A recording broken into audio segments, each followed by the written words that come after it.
Fico contente por ver que foram capazes de voltar. Há muitas pessoas que dizem que a minha mensagem é muito negativa. E realmente parece que eu estou a bater em toda a gente. Eu bato nos católicos, nos protestantes, nos mormons, nas testemunhas de Jeová. Não é o meu objetivo bater em ninguém, mas é o meu objetivo defender a verdade. E há muitas almas honestas em todas estas igrejas, que quando ouvirem a verdade, eles vão aceitar essa verdade. Há milhares de pessoas por aí que sabem que está algo de errado com aquela religião, mas eles não sabem exatamente o que é. Mas nós sabemos, e portanto é o nosso dever dizer-lhes. Nós somos os únicos que lhes podemos dizer isso. A Bíblia fala da queda de Babilónia.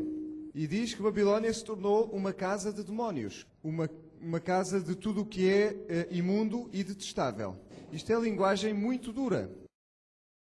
Como é que isso é possível, dizemos nós? Talvez eu possa compreender isso em relação ao dragão. Posso compreender isso talvez em relação à besta. Mas em relação ao profeta falso, como é possível que o protestantismo se tenha tornado uma casa de demónios? Bom, vejamos se é mesmo assim. Para que todos sejam um. Todas as religiões têm de se reunir numa só.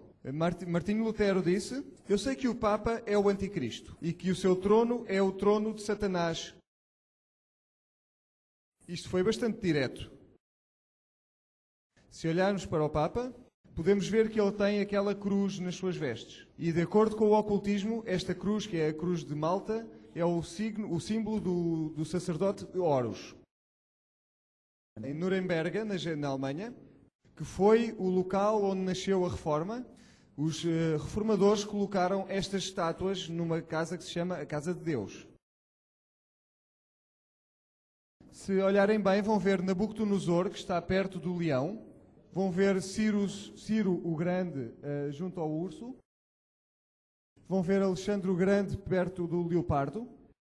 E vão ver Júlio César junto da besta, do animal que tinha 10 chifres. E, portanto, quer dizer que os reformadores interpretaram Daniel 7 da mesma maneira como nós o interpretamos. E reparem, o chifre que tinha uma cara no meio dos 10 chifres, Martinho Lutero, Calvin, John Knox, todos eles disseram aquela haste é o Anticristo e é o Papa. Ou o Papado. Isso é o que eles disseram. E isso levou ao movimento da Reforma. Roma disse: a mãe de todas as igrejas. É o que podem ver em São João de Laterano, em Roma, a sua igreja principal, ou uma das. E Ratzinger, como nós já dissemos esta manhã ou esta tarde, diz que nós somos a mãe e não a irmã de todas as igrejas. Ou irmãs. Falámos da controvérsia entre os católicos e os protestantes. A versão inglesa da Bíblia, e teremos ver na Ferreira de Almeida, refere-se ao papado como o homem do pecado. Até hoje, nessa versão inglesa, está isto escrito. A versão da Bíblia do Way diz que todo o clero dos protestantes são ladrões, assassinos e ministros do diabo. Eles não gostavam muito uns dos outros, isso pode-se ver claramente. Na verdade, em 1914, a Igreja Católica escreveu que o protestantismo, esse covil de assassinos, está a morrer devido à sua própria corrupção e não vai durar muito tempo à face da Terra. Bom, nós vimos hoje, pelo menos, que há um movimento que eles ainda consideram que é protestante.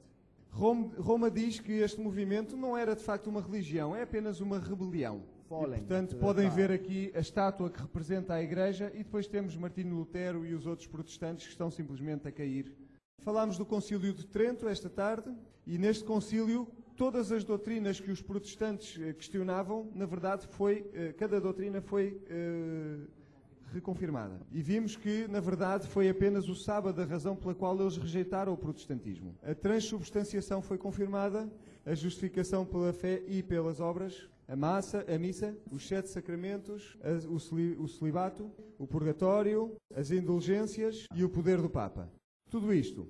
E em 1854 Maria tinha sido declarada imaculada. E em 1951 ela já estava no céu. E ninguém pode ser salvo sem ser através dela. E portanto o normal seria o protestantismo e o catolicismo juntarem-se de alguma maneira, ou seria normal continuarem a divergir cada vez mais? O normal seria que continuassem a divergir continuamente.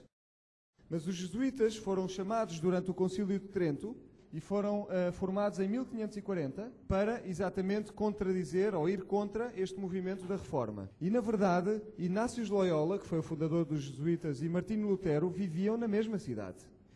Relembram-se do catecismo jesuíta que nós vimos antes? Diz, não o que diz as Escrituras, mas aquilo que diz o Papa. Leo Lehman, que foi um historiador americano, diz que o objetivo dos jesuítas era e continua a ser destruir os efeitos do movimento da Reforma. E é interessante ler o resto do que ele diz. E voltar a estabelecer o Santo Império Romano da nação germânica.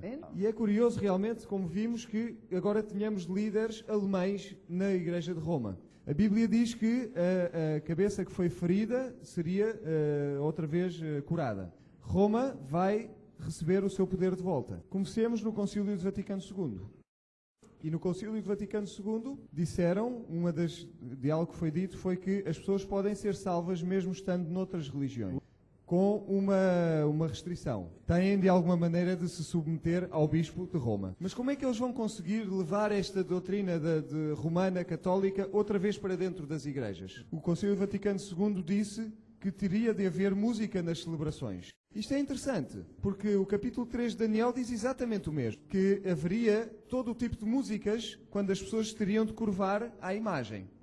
E, portanto, a música é uma coisa muito bonita. Há música no céu, com certeza, mas tem de ser música de adoração, tem de ser música reverente e música melódica.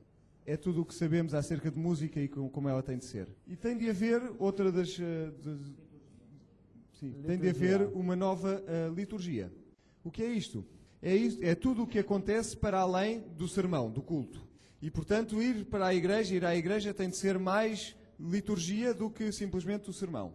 Até que exista apenas um grupo, um pastor. Um rebanho e um pastor. E diz que se tem de cantar músicas mais populares. E reparem, estamos a falar do documento que foi emitido pelo Concílio Vaticano II, neste caso, página 91. E temos também de ter mais atividades externas. Tem de haver gestos, tem de haver atitudes corporais e, portanto, é preciso abanar os nossos braços ou ter outro tipo de manifestações muito visíveis. Bom, talvez seja para espantar as moscas, mas não interessa. Eu vejo normalmente que os adventistas utilizam apenas uma mão quando é preciso acenar por algum motivo. Como se isso fizesse alguma diferença. E, portanto, o homem que foi encarregado desta missão de levar toda esta informação nova para as igrejas protestantes é aborrecido já. Karl Rahner, e ele era um jesuíta, se vocês perceberam bem, ele era de facto um jesuíta, e ele era um professor. E este era um dos seus estudantes, Paul Nitter. Ele é o missionário divino, tinha uma posição na Universidade de Xavier, em Cincinnati, onde é que ele terá estudado? Naturalmente na Universidade Gregoriana de Roma, e claro, sob quem é que ele estudou, com quem é que ele estudou? Com Karl Rahner. E ele escreveu um livro chamado, sem outro nome, ou apenas um nome, um livro que é aconselhado em todos os seminários protestantes, todas as escolas protestantes. E o que é que ele diz neste livro? Já agora também vos digo que aquele símbolo que vem ali é o símbolo do humanismo. Ele diz, será que uma pessoa pode ser salva, ou seja, conseguir viver verdadeiramente uma vida humana, por outro nome que não seja o nome de Jesus Cristo?